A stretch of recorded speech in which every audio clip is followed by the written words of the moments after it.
At the summit of a misty mountain, hidden away from the noisy world, lived a girl named Alira. She shared her life with a great silver dragon named Kulshedra. Since childhood, Alira had been raised by the dragon, and together they spent their days in peaceful solitude. Far from humans who feared and despised creatures like Kulshedra, they protected each other. Alira tended to Kulshedra's wounds when he was hurt, and Kulshedra shielded Alira from any danger. The world below the kingdom and its bustling cities was no more than a distant legend to them. But their tranquility began to unravel when word of a girl living with a dragon reached the ears of a young prince from the kingdom of Arvendel. Prince Kellen, ambitious and cunning, saw an opportunity. He envisioned the dragon as an unstoppable force he could wield to conquer neighboring lands. Prince Kellen climbed the mountain with great effort and found Alira in a meadow bathed in mist. With a soft, false smile, he pretended to fall in love with her.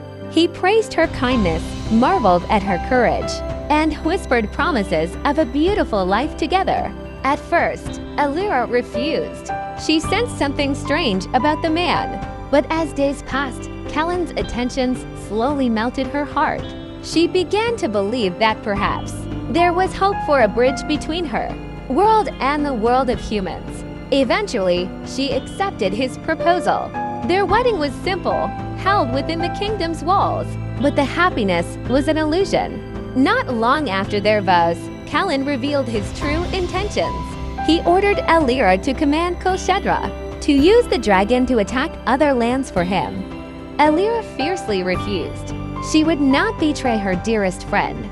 Angry and feeling betrayed, Kellen commanded his guards to capture Alira and force her compliance, wounded in body and spirit.